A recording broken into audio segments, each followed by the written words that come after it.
कर्नाटक के मुख्यमंत्री सिद्धारमैया को बड़ा झटका देते हुए कर्नाटक हाईकोर्ट ने मैसूर शहरी विकास प्राधिकरण के साइट आवंटन मामले में लगे आरोपों की जांच के लिए मंजूरी दे दी है।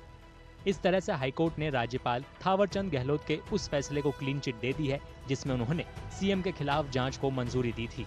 हाईकोर्ट ने सीएम सिद्धारमैया की उस याचिका को खारिज कर दिया जिसमें उन्होंने पूरे मामले को बेबुनियाद बताया था। हाईकोर्ट के फैसले के बाद विपक्ष सीएम से इस्तीफे की मांग कर रहा है। हालांकि सीएम सिद्धारमैया इस्तीफे से इनकार कर चुके हैं। बुधवार को विशेष अदालत ने इस मामले में कर्नाटक के मुख्यमंत्री सिद्धारमैया के खिलाफ लोकायुक्त पुलिस जांच का आदेश दे दिया था, जिससे उनके खिलाफ एफआईआर दर्ज करने का रास्ता साफ हो गया है। इन्वेस्टिगेशन ಎದುರಿಸಲಿಕ್ಕೆ ತಯಾರಾಗಿದ್ದೀವಿ। ತನಿಖೆಗಳಿಗೆ ಯಾವುದಕ್ಕೂ ಕೂಡ ಎದುರಲ್ಲ, ಕಾನೂನು ರೀತಿಯ ಹೋರಾಟ ಮಾಡಲಿಕ್ಕೆ ತಯಾರಾಗಿದ್ದೀವಿ। ನಿನ್ನೆ ಈ ಮಾತುಗಳನ್ನು ಕೂಡ ಹೇಳಿದ್ದೀನಿ, ಈಗಲೂ ಅದೇ ಮಾತುಗಳನ್ನು ಪುನರುಚ್ಚಾರ ಮಾಡ್ತಾ ಇದ್ದೀನಿ। ಈಗ ನನಗೆ ಗೊತ್ತಿರೋ ಮಟ್ಟಿಗೆ ರೆಫರ್ ಮಾಡಿದ್ದಾರೆ ಲೋಕಾಯುಕ್ತಕ್ಕೆ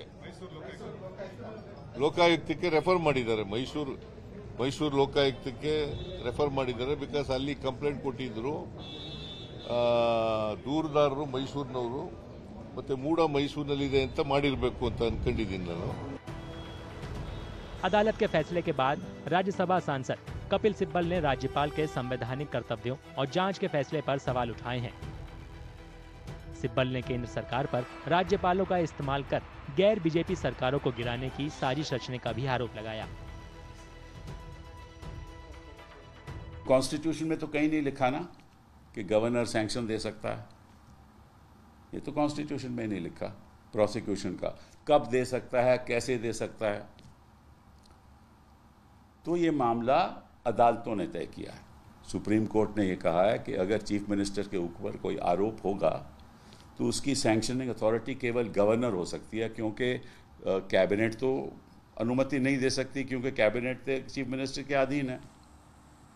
तो इसलिए ये एक सुप्रीम कोर्ट का फैसला है। कई फैसले हाई कोर्ट के भी कि अनुमति गवर्नर दे सकता है, लेकिन कब दे सकता है, कैसे दे सकता है, क्या प्रोसीजर अडॉप्ट करना पड़ेगा, ये तो संविधान नहीं बताता, ना कोई कोर्ट बताती है।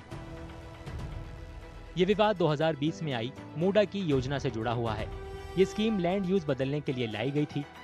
मैसूर के एक पॉश इलाके में सीएम सिद्धारमैया की पत्नी डीएम पार्वती को नियमों को ताक पर रखकर 14 रेजिडेंशियल प्लॉट देने से शुरू हुआ। जो प्लॉट सीएम की पत्नी को मिले, उनकी कीमत उनसे ली गई जमीन से बहुत ज्यादा थी, जिसे मैसूर अर्बन डेवलपमेंट अथॉरिटी ने अधिग्रहण किया था। आरोप है कि सिद्धारमैया की पत्नी को मैसूर के बाहरी इलाके में अपनी जमीन के बदले जो 14 महंगे प्लॉट मिले, उनकी वजह से मूडा को तकरीबन 55.8 करोड़ रुपए का नुकसान हुआ। इस जमीन को संदिग्ध परिस्थितियों में 2004 में खरीदा गया था।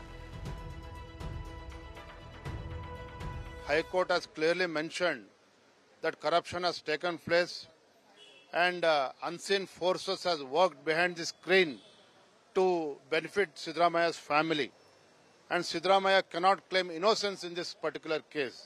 So High Court has clearly has made these observations.